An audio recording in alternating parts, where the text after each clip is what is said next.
सर्वशक्तिमते परमात्मने श्रीरामाय नमः।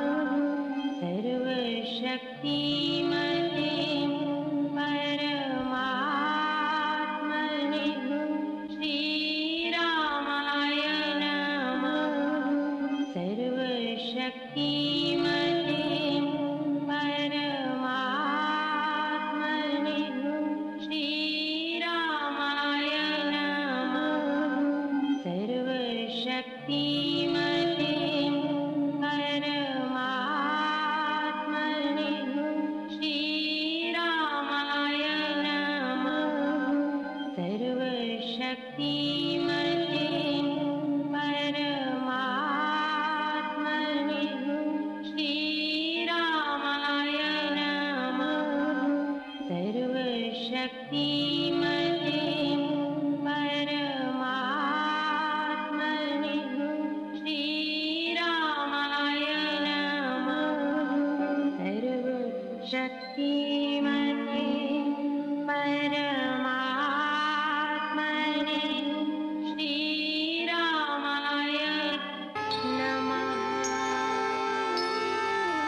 मस्तक घुटने टेक तुझको हो प्रणाम मम शत शत कोटि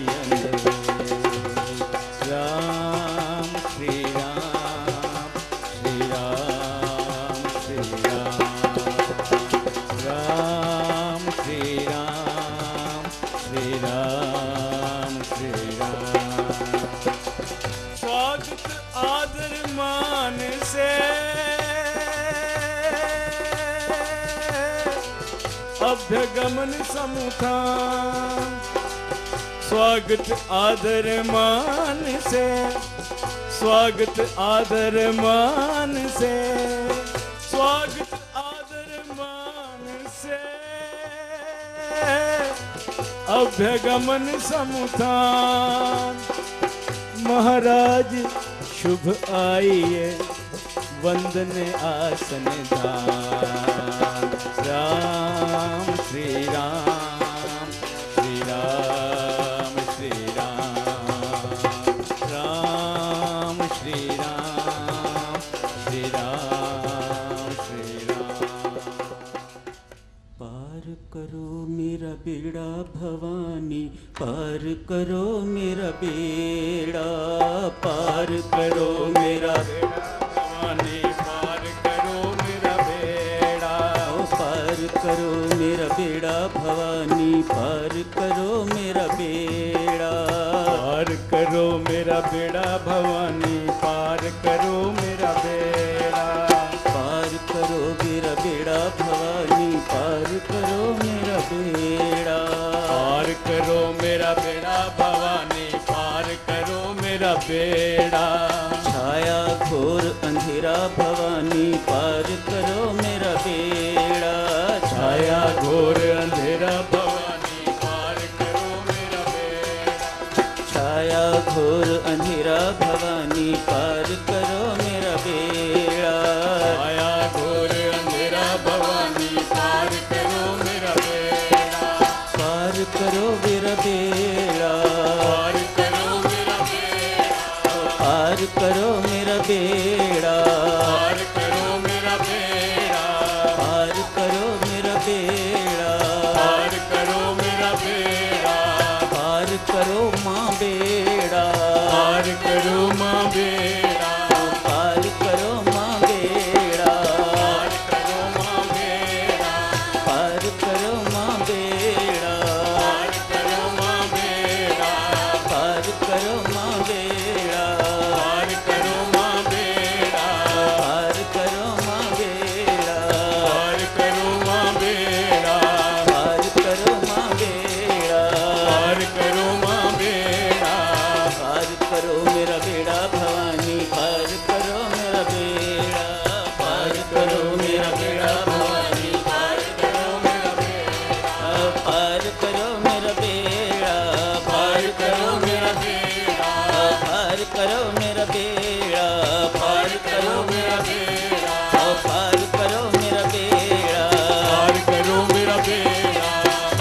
करो माँ बेड़ा, पार करो माँ बेड़ा, पार करो माँ बेड़ा, पार करो माँ बेड़ा, पार करो माँ बेड़ा, पार करो माँ बेड़ा, पार करो माँ बेड़ा, पार करो माँ बेड़ा, पार करो माँ बेड़ा, पार करो माँ बेड़ा, पार करो माँ बेड़ा, पार करो माँ बेड़ा, पार करो माँ बेड़ा, पार करो माँ बेड़ा, पार करो मेरा बेड़ा भवानी, पार करो मेरा बेड़ा, पार करो मेरा बेड़ा भवानी, पार करो मेरा बेड़ा। शत शत नमन है मेरी माताओं सज्जनों, आप सबके श्री चरणों में मेरा कोटि कोटि प्रणाम स्वीकार कीजिएगा। माँ, ये भजन सुन लिया ना आपने? कब तक ऐसे तरसाती रहोगी? कब तक रुलाती रहोगी? इतनी मधुमयी है तू, इतनी करुणामयी है तू, बड़ा आश्चर्य होता है। क्या तुझे हम पर तरस नहीं आता?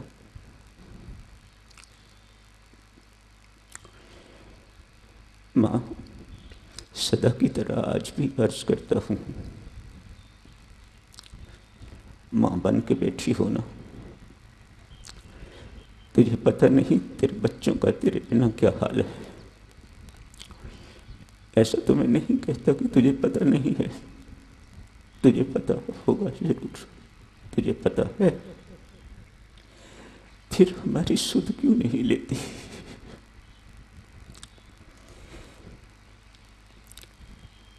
यदि हमारी सुध नहीं लेती तो एक काम कर माँ, एक दफा बच्चा बन के देख, तो तुझे पता लगे कि बच्चे की माँ के बिना क्या हालत होती।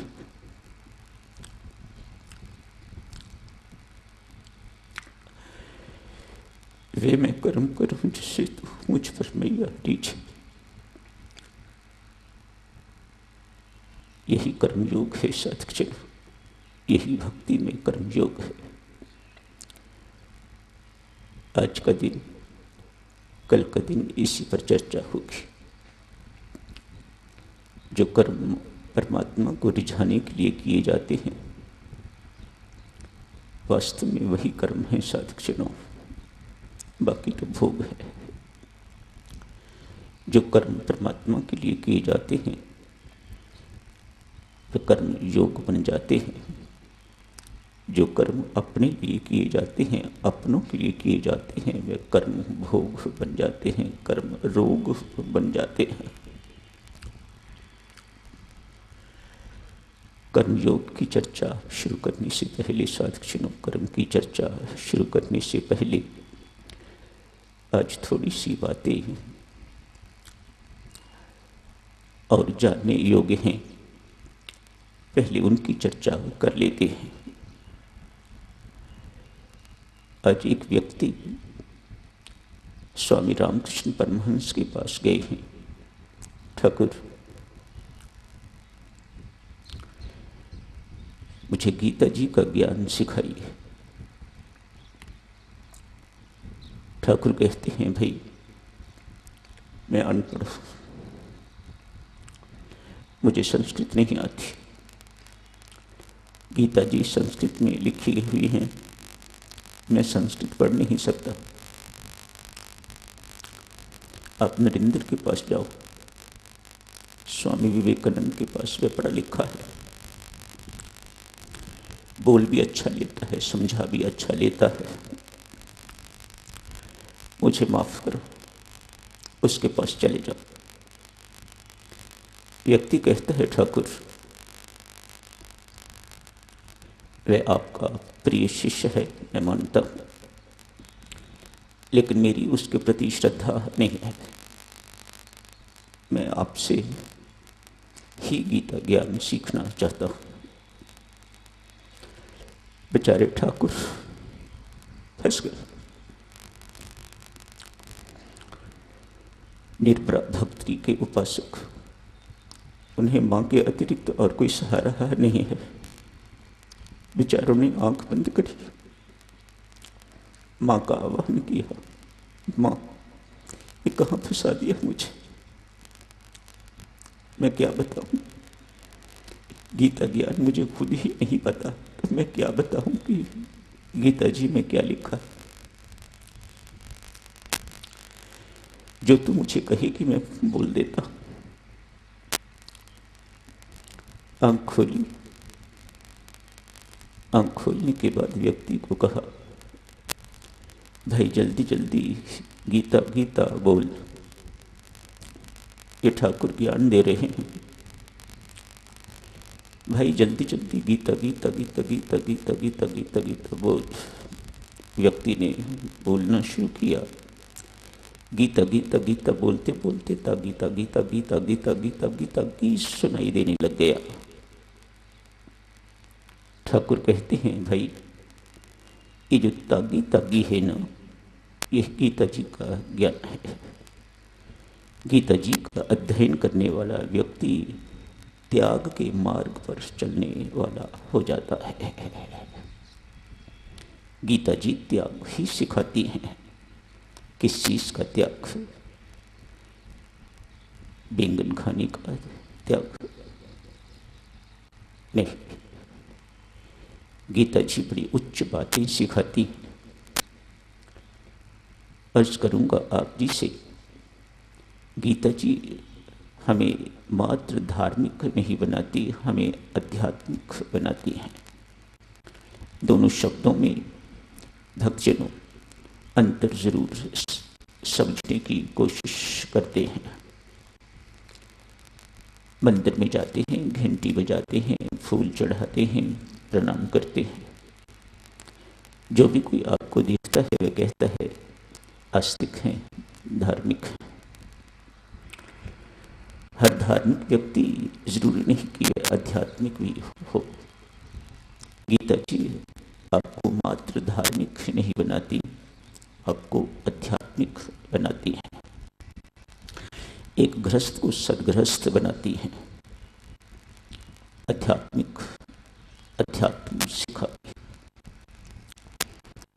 जिन छोटी छोटी बातों पर एक धार्मिक व्यक्ति उलझा रहता है, आध्यात्मिक व्यक्ति उन बातों में उलझता नहीं है।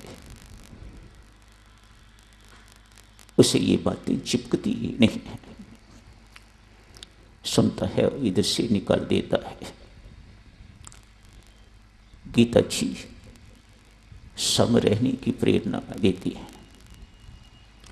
समत्व की प्रेरणा देती है। भगवान कहते हैं यही योग है, समता में रहना ही योग है। तुम्हें सुख दुख का पता न लगे, हानि लाभ तुझे प्रभावित न करें, सफलता असफलता में तू विचलित न हो, हार जीत इत्यादि जितने भी द्वंद्व हैं तेरे ऊपर उनका कोई असर न करे, तो ये गीता जी की शिक्षा है। गीता जी संसार छोड़ने की शिक्षा नहीं देती। शब्द आया है, गीता जी का अध्ययन करने वाले का जीवन त्यागी जीवन हो जाता है। किस चीज का त्याग? संत महात्मा समझाते हैं, बुराइयों का त्याग, विकारों का त्याग, अपनी कमजोरियों का त्याग, विकारों का त्याग, अहंता ममता का त्याग, इत्यादि इत्यादि, अति का त्याग। गीता जी सिखाती है ना, आपको अति का त्याग करना है। अति अपने जीवन में न रखिएगा। गीता जी सिखाती हैं हमें मिडिल पाथ, जो बीच का रास्ता है, ना इधर ना इधर, ना अति ना बिल्कुल नहीं। अधिक सोने वाले का, अधिक खाने वाले का योग भी सिद्ध नहीं होता, और ना खाने वाले का और ना सोने वाले का योग भी सिद्ध नहीं होता। गीता जी सिखाती हैं बीच के मार्ग में चलिए, अधिक खाना नहीं, अधिक बोलना नहीं, अधिक सोचना नहीं, अधिक सोना नहीं और अधिक भोग नहीं करना। ये गीता जी का उपदेश है, ये गीता जी का संयमी मार्ग है, मिडिल पाथ, बीच में चलने का रास्ता, अति का त्याग। इन चीज़ों का त्याग करने की आवश्यकता है साधकजनों। घर संसार का त्याग करने की जरूरत नहीं है, गीता जी ऐसा नहीं सिखाती हैं। अर्जुन को जो इस वक्त पहले अध्याय में और दूसरे अध्याय के प्रथम भाग में भिक्षा मांगने वाला योगी बनने को तैयार है, मैं भिक्षा मांग के निर्वाह कर लूँगा माधव, पर मैं युद्ध नहीं करूँगा। भगवान उसे समझाते हैं, उसे ज्ञान देते हैं, पार्थ मैं तुझे भीख मांगने वाला योगी नहीं बनाना चाहता, मैं तुझे कर्म करने वाला योगी बनाना चाहता हूँ। कर्मयोग, इस संसार में रहते हुए कर्म करते हुए तू योग में रह, मैं तुम्हें ऐसा योगी बनाना चाहता हूँ, मैं तुझे भीख मांगने वाला योगी नहीं बनाना चाहता। संसार में रहते हुए किस प्रकार से आदमी योगी बन के रह सकता है? स्वामी विवेकानंद जब अमेरिका गए हुए थे, इसी बात पर चर्चा कर रहे थे। लोगों को ये चर्चा बहुत अव्यवहारिक लगी। It is not practical. आप संग में रहते हुए किस प्रकार से असंग रह सकते हो? अटैचमेंट्स में रहते हुए किस प्रकार से डिटैच्ड रह सकते हो? स्वामी, हाउ इज़ इट पॉसिबल? ये आप बहुत अव्यवहारिक सी बात कर रहे हैं, ये संभव नहीं है। स्वामी विवेकानंद उन्हें समझाने के लिए अपने साथ नदी के किनारे या सागर के किनारे ले गए हैं।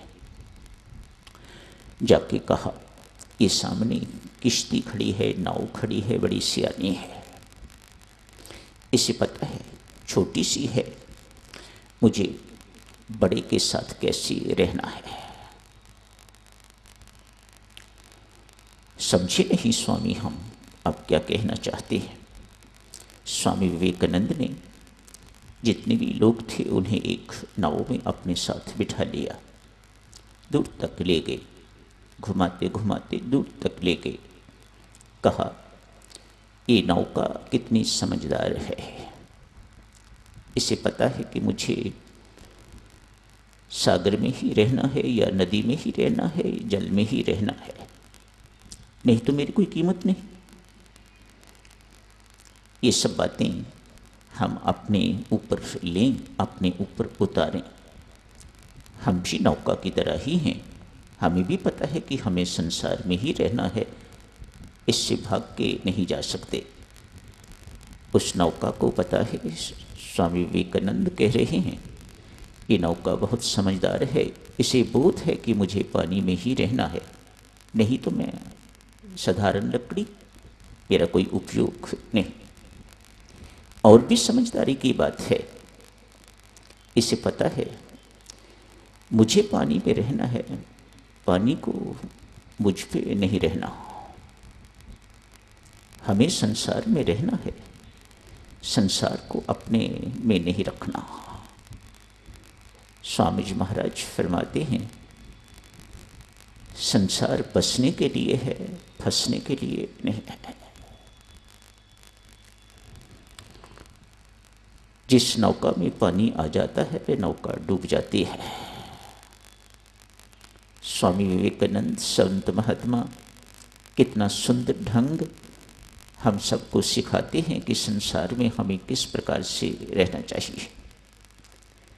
हम संसार में रहें, संसार हम में न रहे। कितनी चतुराई है, यही देवियों सज्जनों कर्मों का कौशल है। कर्म तो हो, लेकिन कर्म हमारे बंधन का कारण न बने, यही कर्मयोग है। जिस कर्म के करने से पहले, करते समय और करने के बाद उसके संस्कार हमारे अंतःकरण पर न पड़े, वह कर्म कर्मयोग बन जाता है। यही कर्म करने का कौशल है। यही हमें सीखना है किस प्रकार से हमारा जीवन अनासक्त जीवन होना चाहिए, निर्लेप होना चाहिए। इस संसार में रहते हुए भी कमल के पत्ते की तरह, पानी में रहते हुए भी जिस प्रकार कमल के पत्ते को पानी छूता नहीं है, ठीक इसी प्रकार से हम संसार में रहें लेकिन संसार हमें छुए ना। बात तो बहुत कठिन है लेकिन उपलब्धि भी तो देखो। तत्काल आप मोक्ष के अधिकारी बन जाते हैं, तत्काल आप मुक्ति के अधिकारी बन जाते हैं, तत्काल आप परमात्मा के प्यार के अधिकारी, परमात्मा की कृपा के अधिकारी आप पात्र बन जाते हैं। रामकृष्ण परमहंस एक युक्ति बताते हैं किस प्रकार से हमें संसार में रहना चाहिए ताकि संसार हमसे चिपके ना या हम संसार से चिपके ना।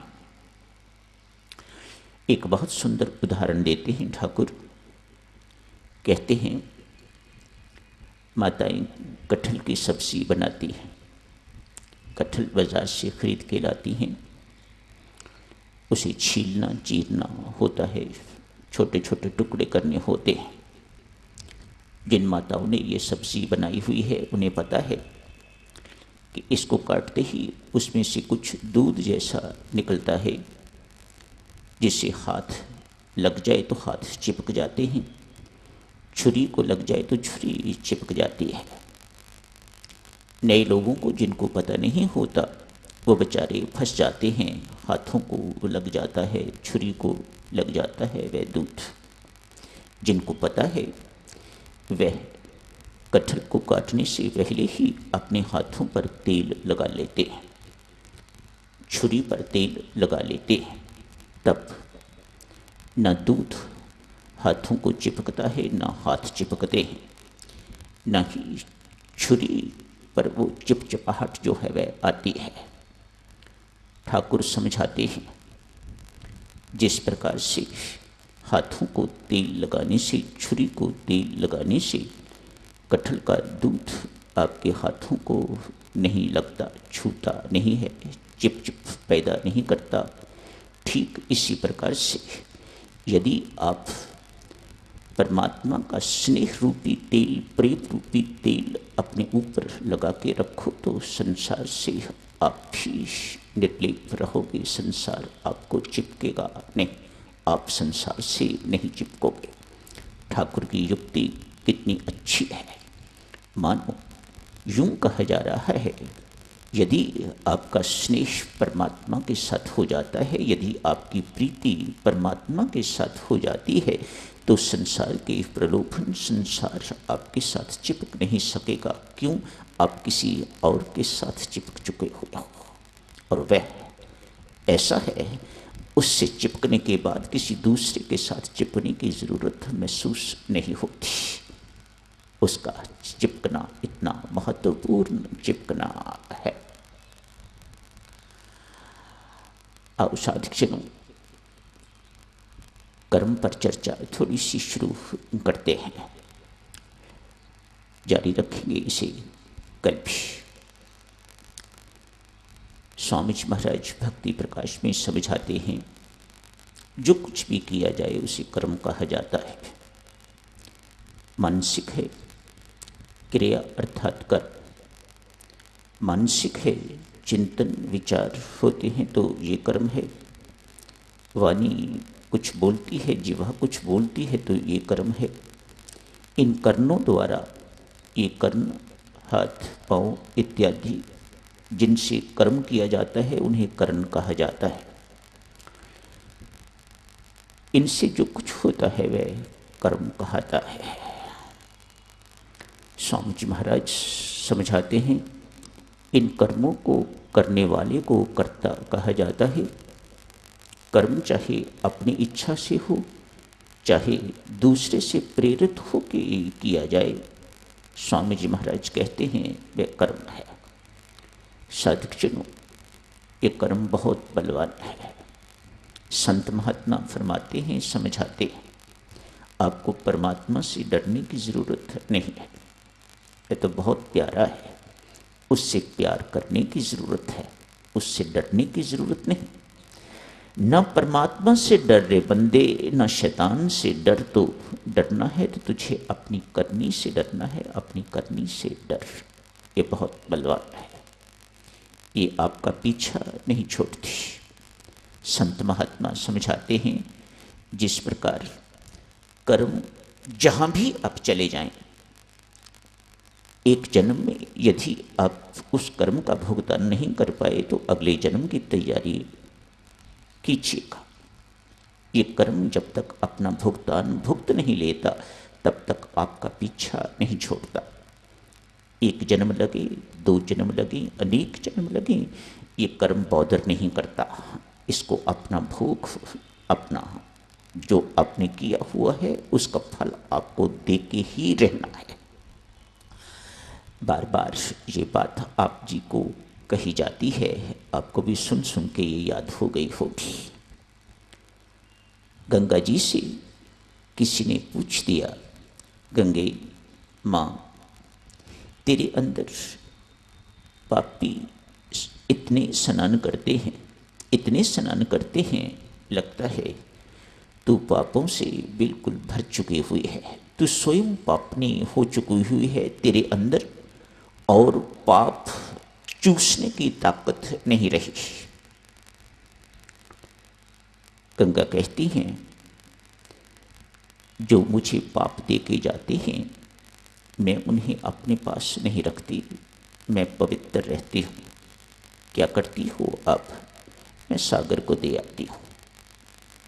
गंगा जी कहती हैं, मैं सागर को दे आती हूँ।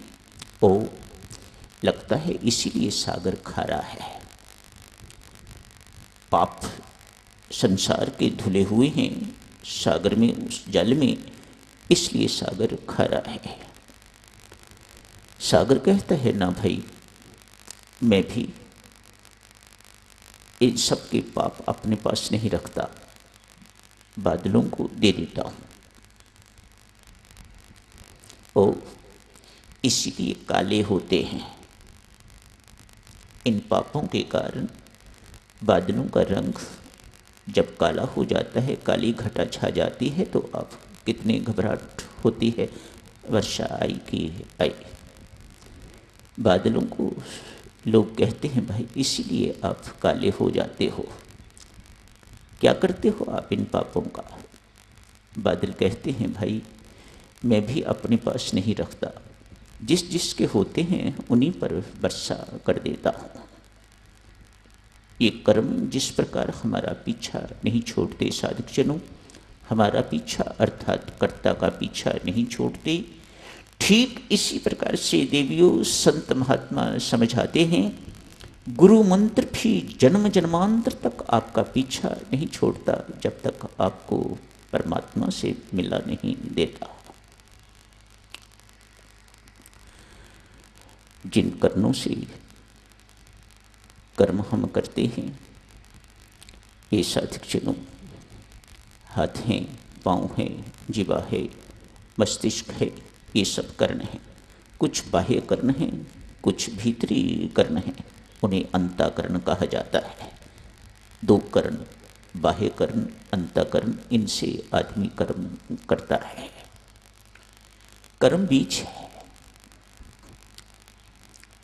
भूमि में बोया जाता है, अंतःकरण रूपी भूमि में इसे बोया जाता है तो ये अंकुरित होता है। अंकुरित होता है तो पौधा बनता है, विशाल पेड़ बन जाता है, उस पर फल लगने शुरू हो जाते हैं और वह फल जिसने बीज बोया है उसी को खाने हैं। ये परमात्मा का सिद्धांत है, ये कर्म सिद्धांत है।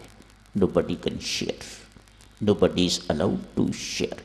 ये आप ही को इन कर्मों का भुगतना है। आपके बोए हुए बीज से जो पौधा बना है, जो पेड़ बना है, विशाल पेड़ बना है, उस पर फल कड़वे लगे हैं तो भी आपको ही खाने हैं, मीठे लगे हैं तो भी आपको ही खाने हैं, खट्टे लगे हैं तो भी आपको ही खाने हैं, कच्चे कच्चे हैं या पक्के हैं तो भी आप ही को खाने हैं, रूखे हैं तो भी आपको, सूखे हैं तो भी आपको, ये आप ही को खाने हैं जिन बीज बोया हुआ है। संत महात्मा समझाते हैं, यदि भाई इस बीज को, कर्म रूपी बीज को आप भून लो, आपको भूनने की युक्ति आ जाए, आपको इन्हें उबालने की युक्ति आ जाए, उनका आकार तो बना रहता है लेकिन वह अंकुरित नहीं हो सकते। जो अंकुरित नहीं हो सकते तो वह पौधा भी नहीं बन सकते, पेड़ भी नहीं बन सकते। बीज का आकार तो बना रहेगा लेकिन वे कुछ कर नहीं सकेंगे, वे आपको फल नहीं दे सकेंगे। जो कर्म फल देने योग्य नहीं रहते उन्हें संत महात्मा कर्मयोग कहते हैं। सर्प के मुख से विष की थैली निकाल ली जाए, उसे आप गले में डाल लो, पटारे में डाल लो, मानो निश्चिंत हो कि ये सर्प अब मेरा कुछ नहीं बिगाड़ सकता। जो कर्म फल देने योग्य नहीं रह जाते वे कर्म परमात्मा को जोड़ने वाले कर्म बन जाते हैं, उन्हें कर्मयोग कहा जाता है। संत महात्मा समझाते हैं, निषिद्ध कर्म होते हैं जिन्हें विकर्म कहा जाता है। किसी साधक को ये नहीं करने चाहिए। ये इस संसार में भी अशुभ फल देने वाले हैं और परलोक में भी अशुभ फल देने वाले हैं। मैं ऐसे कर्मों की सूची तो आपको नहीं सुनाऊंगा, आप बहुत अच्छी तरह से जानते हैं। मोटे मोटे कर्म जिन्हें शास्त्र निषिद्ध कहता है, चोरी, व्यभिचारी, पति के होते हुए किसी दूसरी पत्नी के साथ संबंध, पति के होते हुए किसी अन्य पति के साथ संबंध, व्यभिचार कहा जाता है इसे। चोरी निषिद्ध कर्म है, व्यभिचारी भी निषिद्ध कर्म है। झूठ बोलना, बेईमानी करनी, हेरा फेरी करनी भी ये निषिद्ध कर्म है, इत्यादि इत्यादि। थोड़ी सी उदाहरणें आपके सामने रखी हैं। निषिद्ध कर्म कभी नहीं करने, ये यहाँ भी आपको अशुभ फल देंगे, दुख देने वाला फल देंगे, और जहाँ जाना है, हर एक को जाना है, वहाँ भी ये दुख देने वाले ही फल देंगे। कभी नहीं करना। जिन कर्मों के साथ साधकजनों कोई कामना जुड़ी हुई होती है उन्हें सकाम कर्म कहा जाता है। ये सब बातें आप जानते हो, मानो इनका स्पष्टीकरण ही किया जा रहा है। कामना क्या है? स्वामी जी महाराज समझाते हैं, धन्यवाद से लेके स्वर्ग सुख तक की चाह रखनी ये कामना है। स्वर्ग सुख को भी स्वामी जी ने भौतिक कामना के अंतर्गत ही रखा है। हमारी कामना, भक्त की कामना इनके अंतर्गत नहीं है। हमारी कामना बहुत उच्च है। हम परमात्मा की प्राप्ति करना चाहते हैं, नथिंग शॉर्ट ऑफ इट। हम ये मानते हैं कि हमें जिंदगी इसी काम के लिए मिली हुई है, नथिंग शॉर्ट ऑफ इट। हम इससे कम में समझौता नहीं करते। जिसके अंदर इस प्रकार की कामना जागृत हो जाती है उसकी सारी की सारी संसारिक कामनाएं अपने आप दब जाती हैं। जिस प्रकार यदि गुर्दे की पीड़ा होती है, बड़ी सीवियर होती है, बड़ी गहरी पीड़ा होती है, दांत की दर्द आदमी भूल जाता है, सिर की मामूली दर्द आदमी भूल जाता है। क्यों? उसे अब गुर्दे की पीड़ा याद आ रही है, वह इतनी सता रही है, वह इतनी गंभीर है, इतनी अधिक है कि छोटी छोटी पीड़ाएं जो हैं वह उसके सामने कोई महत्व नहीं रखती। ठीक इसी प्रकार से राम मिलन की तड़प यदि हमारे अंदर जग जाती है उस निरंकार, उस परब्रह्म परमात्मा के मिलन, उसकी प्राप्ति की तड़प हमारे अंदर जग जाती है तो संसारिक कामनाएं सब की सब खत्म हो जाती हैं, मिट जाती हैं। धीरे धीरे एक एक करके सब खत्म हो जाती हैं। क्या दोष है इसमें? कामना करने में, सुख चाहने में क्या दोष है? संत महात्मा समझाते हैं दो दोष। एक दोष तो ये, कामना हमारे ज्ञान को आच्छादित कर देती है, हमें विवेकी नहीं रहने देती। अपनी कामना पूर्ति के लिए, अपनों की कामना पूर्ति के लिए ही तो आप बेईमानी करते हो, झूठ बोलते हो, रिश्वत लेते हो, रिश्वत देते हो, मिलावट करते हो, दूसरों के पेट में छुरी मारते हो, उनका अधिकार छीनते हो इस कामना की पूर्ति के लिए।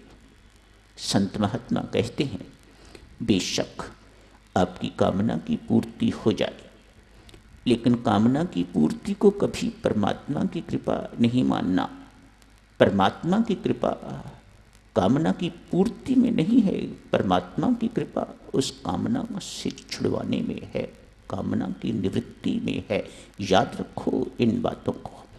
ये कामना हमारे विवेक, हमारे ज्ञान को आच्छादित कर देती है। गीता जी फरमाती हैं, एक छोटी सी उदाहरण देखिए, लुधियाना नगर की ही ये उदाहरण है, सच्चा दृष्टांत है साधक जनों। एक युवक, 1984-85 की बात होगी, एक युवक यहाँ किसी कपड़े के व्यापारी के पास नौकरी करने लग गया है। उन दिनों की बात है जिन दिनों दंगे इत्यादि चल रहे थे। वह परिवार तो रहता था बिहार में, लेकिन ये लड़का बिहार छोड़ के तो पंजाब में आ गया है। यहाँ आके किसी कपड़े के व्यापारी के साथ काम करने लग गया है। आज अंकल जी इन्हें मिलने के लिए आए हैं। देखें बच्चा कैसा काम कर रहा है। पैसे तो थोड़े बहुत हर महीने भेजता है, लेकिन माँ बाप जैसे उदास होते हैं तो मिलने के लिए आए हैं। आके देखा, एक छोटा सा कमरा रहने के लिए किराए पर लिया हुआ है। दुकान पर बैठा है, 1-2 दिन रहे उसके पास। पूछा, बेटा कितनी तनख्वाह मिलती है, क्या हिसाब किताब है? कहा, पिताश्री अंकल जी तनख्वाह तो 1500 ही मिलती है। तनख्वाह तो इतनी ही मिलती है, लेकिन ऊपर से काफ़ी हो जाता है। वह कैसे बेटा? मालिक हैं जो, उन्हें अधरंग हुआ है, पैरालिसिस हुआ है। वह दुकान पर ज़्यादा से ज़्यादा व्हील चेयर में 2 घंटे के लिए आते हैं।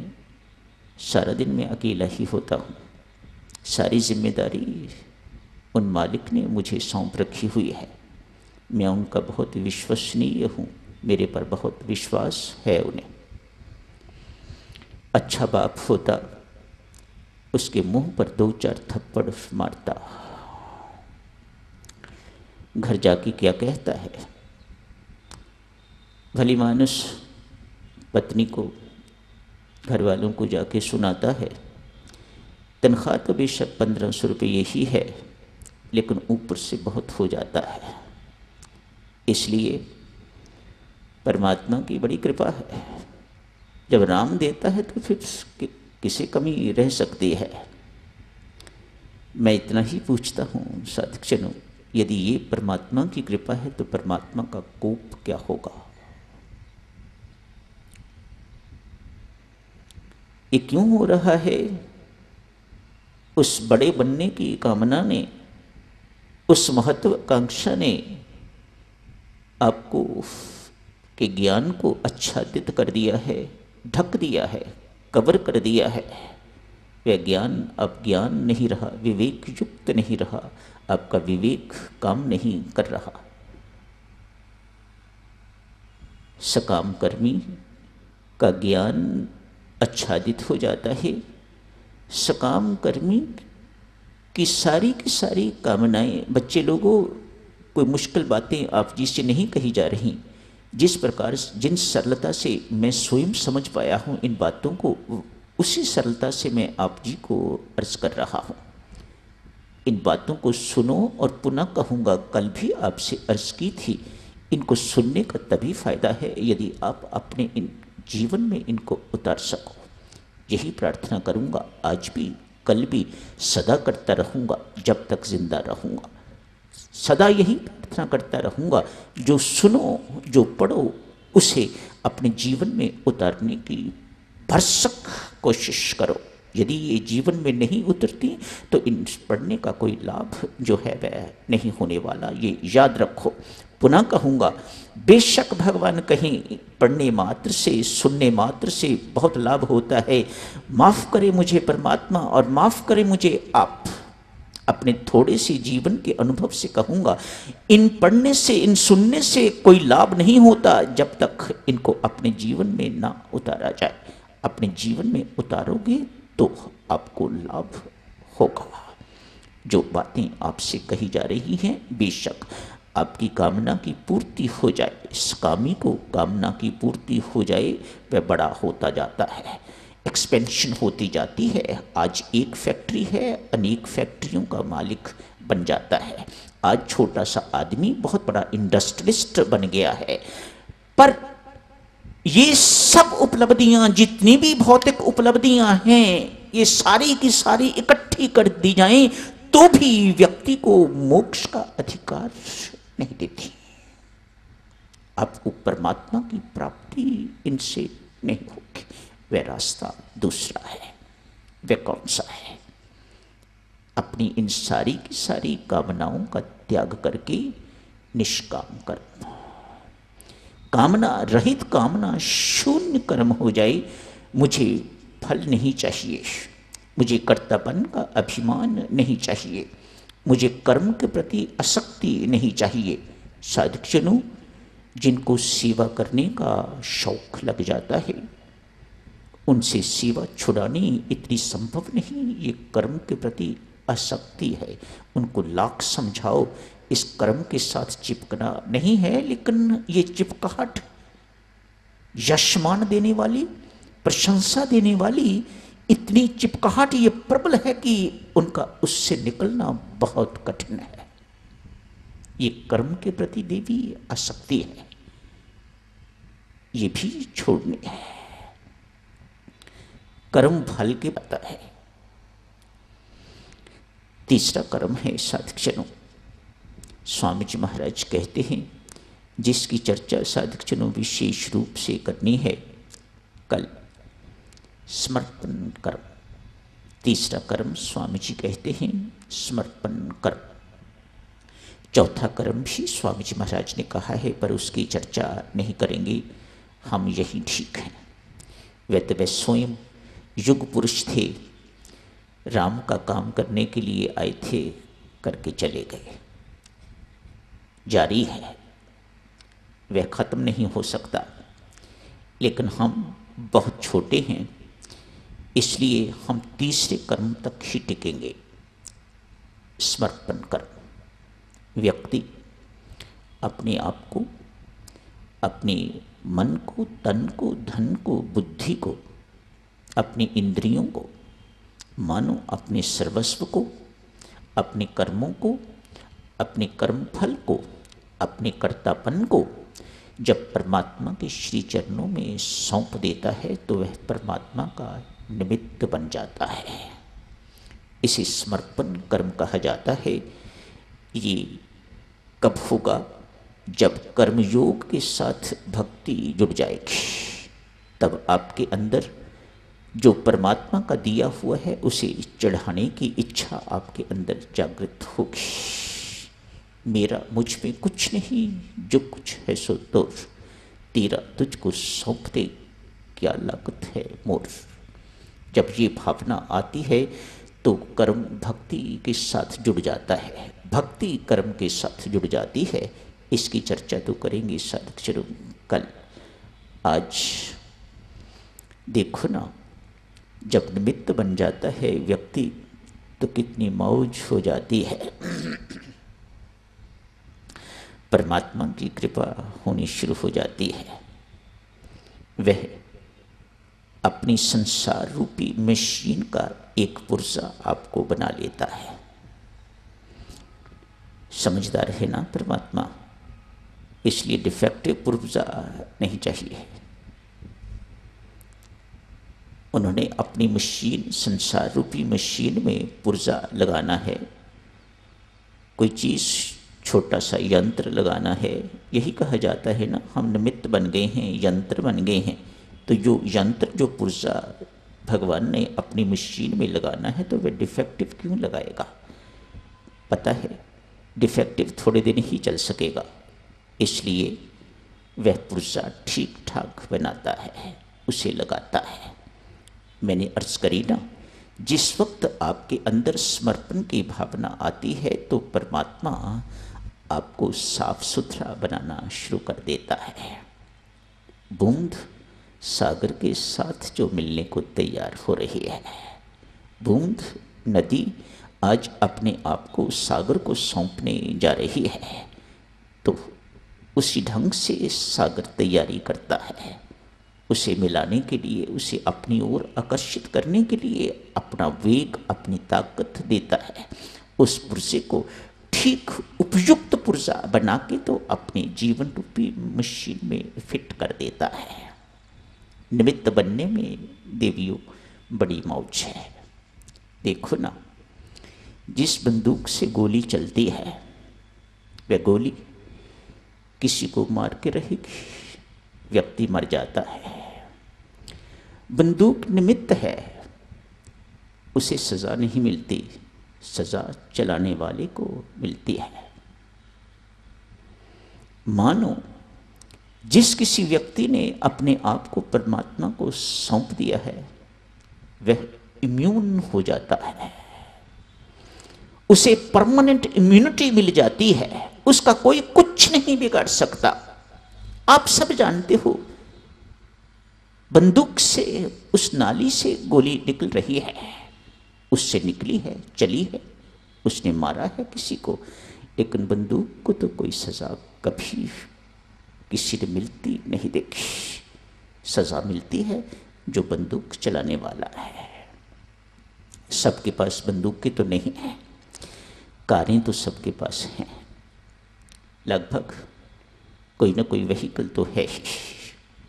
कोई भी व्हीकल आप चलाते हो, कार की उदाहरण लीजिएगा, कार चलाते हो, आज स्पीड से कार चल रही है, बच्चा दौड़ता हुआ आगे से निकला है, वहीं कुचला गया, कार को सज़ा कभी नहीं मिलती। कुचला तो कार नहीं है, बच्चा जानता है इस बात को, कुचलने वाली तो कार है, लेकिन उस कार को सज़ा नहीं मिलती, सज़ा कार चलाने वाले को मिलती है।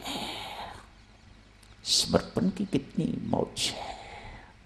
अपने आप को जो परमात्मा को सौंप देता है, जो अपने आप को परमात्मा के हवाले कर देता है, वह ठीक इसी प्रकार से सुरक्षित हो जाता है जिस प्रकार ये कार या बंदूक, इनका कुछ नहीं बिगड़ता। ठीक इसी प्रकार से समर्पित व्यक्ति का, भक्त का भी कुछ नहीं बिगड़ता। कल साधक शुरू इस भक्ति में कर्मयोग की चर्चा करेंगे। इस कर्मयोग को भक्ति के साथ जरूर मिलाइएगा तो मौज ही मौज है। मैं तो यूं कहूँगा साधकजनों, भक्ति हमारे जीवन का एक मुख्य अंग होना चाहिए, एक अनिवार्य अपरिहार्य अंग होना चाहिए। भक्ति, परमात्मा का प्रेम। मैं बड़े बड़े शब्द भक्ति के बारे में नहीं जानता। परमात्मा से प्रेम हो जाना, परमात्मा से प्रीति हो जानी ही परमात्मा की भक्ति है। ये हमारे जीवन में आनी चाहिए, बहुत आवश्यक है। कल जोड़ेंगे इसे कर्मों के साथ। आज शुरू करते हैं। आज एक महिला, शायद चंडीगढ़ में भी ये बात सुनाई थी, आज एक महिला बाज़ार से रेसिपी बुक जिसे कहते हैं, जिसमें तरह तरह के खाने बनाने की युक्तियाँ लिखी हुई होती हैं, Chinese food, south Indian food, north Indian food, continental, intercontinental इत्यादि इत्यादि सब तरह की भोजन बनाने की, खाने बनाने की विधियां लिखी हुई होती हैं। आज एक महिला खरीद के ले आई है वह किताब, और किसी संत महात्मा के आगमन पर आज सोचा महात्मा आएंगे, आज उनको गाजर का हलवा खिलाऊंगी गरम गरम। गाजर ले आई हुई है, दूध, जो कुछ भी चाहिए, चीनी इत्यादि सब कुछ लाके रखा हुआ है। लिखा है गाजर छीलो, उसको कद्दूकस करो, सब कुछ वे कर रही है। उसमें ये मिलाओ, उसमें वो मिलाओ, उसके बाद उसे चूल्हे पर रख दो, पक जाए, ये करना, तब उसमें ये डालना और गाजर का हलवा बहुत स्वादु तैयार हो जाएगा। कर रही है, सब कुछ कर दिया है, चूल्हे पर, गैस पर कहो, रख दिया है उसे। संत महात्मा जिस टाइम पर आना था थोड़ा उससे पहले आ गए। आके देखा ये महिला बहुत बेचारी व्यथित है, चिंतित है, कुछ एजिटेटेड सी लग रही है, घबराई हुई लग रही है। महात्मा जहाँ ये महिला थी मानो किचन में ही चले गए। देवी क्या बात है, क्यों घबराई हुई हो? कहा महाराज आप जी के लिए गाजर का पाक, गाजर का हलवा बनाने का सोचा था, ख़ास किताब लेके आई हूँ, सब कुछ उस किताब के अनुसार किया है, जो जो कुछ लिखा हुआ है सब कुछ मैंने तैयार, देखो कितनी देर से चूल्हे पर रखा हुआ है लेकिन गाजर का हलवा तैयार नहीं हो रहा। संत महात्मा झट से कहते हैं देवी तूने नीचे आग तो जलाई ही नहीं, तो हलवा कैसे बनेगा, पकेगा कैसे? कर्म तो कर रही है, ज्ञान भी साथ है, कैसे हलवा बनाना है, ज्ञान बोध है साथ, कर्म भी कर रही है, कड़छी भी चला रही है, सब कुछ किया है, लेकिन भक्ति की आंच यदि नहीं जलाई तो हलवा नहीं बनेगा। याद रखिएगा, जिंदगी का हलवा अगर बनाना चाहते हो, इसे स्वादिष्ट बनाना चाहते हो, इसे चाहते हो कि ये औरों के काम आए, तो आपको भक्ति की आंच इसे देनी होगी। अपने जीवन को भक्ति के साथ आपको जोड़ना होगा, तो ये जीवन किसी के काम आ सकेगा। जो दूसरों के काम आए उसी को साधक जनों कर्मयोग कहा जाता है। आपके पास समय है, आपके पास समर्थ है, आपके पास सामग्री है, आपके पास मानो सब कुछ है, यदि आप अपना सब कुछ दूसरों को सुख पहुंचाने के लिए लगा देते हो तो ये कर्मयोग है, ये भक्ति व कर्मयोग है। जब व्यक्ति अपने सुख की परवाह न करके दूसरों के सुख की परवाह करने लग जाता है तो वह कर्मयोगी कहलाता है, वह भक्ति में कर्मयोगी कहलाता है, उसे कर्मयोगी कहा जाता है। आज साथियों मराठी युद्ध में गए हुए हैं, युद्ध हो रहा है, विजय प्राप्त हो रही है, सफलता प्राप्त हो रही है, वह मालवा से होते हुए निकलते जा रहे हैं। एक को जीता, दूसरे को जीता, तीसरे को जीता, आगे बढ़ते जा रहे हैं। इतनी खुशी है उन्हें, रास्ते में जितने भी उन्हें ग्रीन फील्ड्स दिखाई देते हैं जहाँ अन्न उगा हुआ है या जहाँ पर फल इत्यादि के बगीचे हैं, सबको जला के आग लगा रहे हैं, एक एक करके सब जल रहे हैं, राख हो रहे हैं। खाएं क्या, भूख लगी हुई है। सामग्री सारी की सारी जो पास थी वह खत्म हो चुकी हुई है, भूखे हैं। उनकी भूख को देखकर एक वृद्ध गांव में मिले हैं। क्या बात है, क्यों इतने परेशान दिखाई दे रहे हो? कहा बाबा भूख लगी है, कुछ खाने को चाहिए। कहाँ से खाने को मिलेगा? जहाँ से खाने को मिलना था उन सबको तो आपने जला के रख कर दिया। बगीचे आपने जला दिए, नहीं तो मैं ताज़े फल आपको तोड़ के देता। देखो कितने सारे सब आपने जला के रख कर दिए, सब नाकाम कर दिए आपने। कहा आओ आगे आओ। एक फील्ड आया, एक खेत आया, कहा इसको हाथ ना लगाना और आगे आओ। दूसरे जाके कुछ फल भी लगे हुए थे, कुछ और अनाज इत्यादि भी उसमें लगाया हुआ था। ऐसा करते हैं साधकजनों, दोनों की ग्रोथ, दोनों उपज लोग करते हैं। पेड़ भी लगा लेते हैं, कहीं कुछ फल मिल जाता है और फिर अन्न इत्यादि भी उपजा लेते हैं। इसमें से जो कुछ भी आपको लेना है ले लो। सैनिक पूछते हैं, बाबा पिछले वाला खेत भी तो बिल्कुल ऐसा ही था जैसा ये, आपने पिछले खेत को उसमें से कुछ लेने के लिए क्यों मना कर दिया और इसके लिए क्यों आग्रह कर रहे हो कि इसमें खाओ, ये खाओ, जो कुछ भी आप जितना भी खाना चाहते हो खाओ।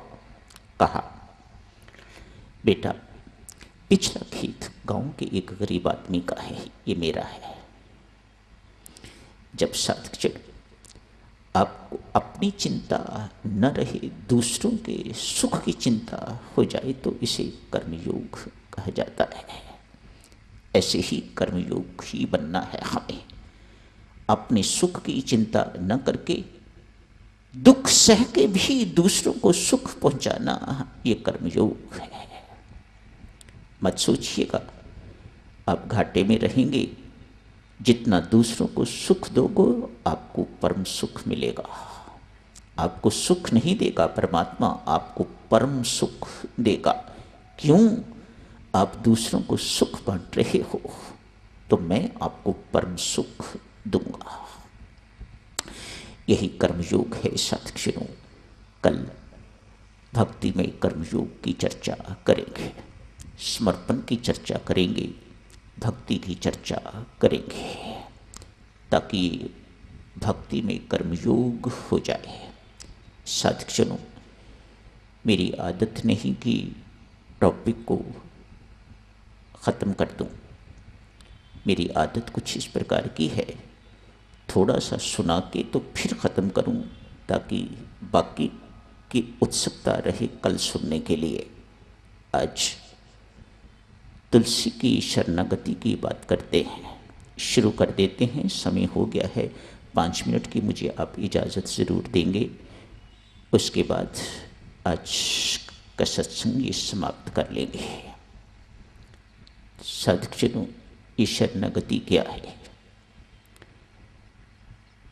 एक प्यासा है, उसे यहाँ से पानी नहीं मिला तो दूसरी जगह चला जाता है, जहाँ से उसे पानी मिलता है। पुरुषार्थी है, जा सकता है। एक पंछी है, एक पशु है, उन्हें जल चाहिए, सरोवर सूख गया है, दूसरे पर चला जाता है। बेचारी मछली क्या करे बताओ? एक सरोवर से जल सूख गया है, वह क्या करे? आदमी साधक मछली जैसा अपने आप को जब असमर्थ महसूस करने लग जाए तो वह उस समर्थवान को खोजता है। उसकी खोज, उसकी प्राप्ति के लिए पुरुषार्थ करना चाहता है, लेकिन असमर्थ महसूस करता है। काश मेरे में समर्थ होता तो मैं औरों की तरह पुरुषार्थ करता और आपको प्राप्त कर लेता। मेरी हालत तो उस मछली की तरह है जिसे जल न मिलने से वहीं तड़प तड़प के, वहीं फड़फड़ा के तो ख़त्म हो जाती है। इसको शरणागति कहा जाता है। मानो एक बूंद आज सागर में मिल गई, सागर में उसे प्रवेश मिल गया है। तुलसी आज सुबह सुबह ही साधकजनों भगवान के घर चले गए हैं, जाके ऊंची ऊंची बोल रहे हैं, प्रभु द्वार खोलो, मुझे भूख लगी है। अंदर से आवाज़ आती है, लोगों के सोने का समय है और तेरी ये भूख का समय है। कैसा समय है? तुलसी कहता है, महाराज समय तो उसका हो जिसका जीवन में कोई नियम हो। मेरा तो कोई नियम ही नहीं है। मैं जन्म जन्मांतरों का भूखा हूँ, जन्म जन्मांतरों का प्यासा हूँ। द्वार खोलिए और मेरी भूख प्यास को मिटाइएगा। संसार में अकाल पड़ा हुआ है, अकेला तू ही क्यों आया है? ये आपस में वार्तालाप हो रहा है। कल जारी रखेंगे साधक जनों। अंदर से आवाज आई है, अकाल पड़ा हुआ है तो और क्यों नहीं आए? तुलसी कहते हैं, महाराज और तो चाट इत्यादि खा के अपना गुजारा कर रहे हैं, गोलगप्पे खा के, समोसे खा के, टिक्की खा के अपना गुजारा कर रहे हैं। मैं नहीं करूँगा। मैंने सोचा है खाऊंगा तो बढ़िया खाऊंगा। संतों महात्माओं ने कहा है, राजा राम इतना देते हैं, एक ही बार में इतना देते हैं कि फिर कभी कहीं से मांगने की जरूरत नहीं होती। जो संतों महात्माओं ने कहा है उसको परखने के लिए आया हूं। द्वार खोलिएगा। यहीं समाप्त करने की इजाजत दीजिएगा। कल इस चर्चा को और आगे जारी रखेंगे। सर्वशक्तिमते परमात्मने श्रीरामाय नमः।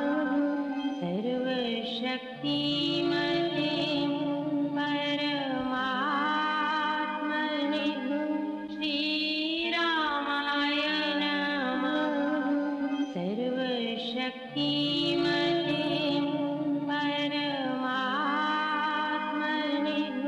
श्रीरामाय नमः।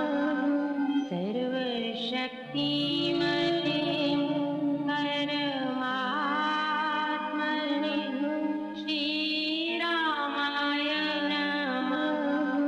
सर्वशक्तिमते परमात्मने श्रीरामाय नमः।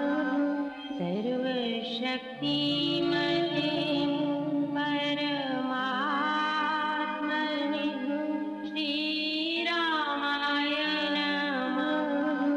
सर्वशक्तिमते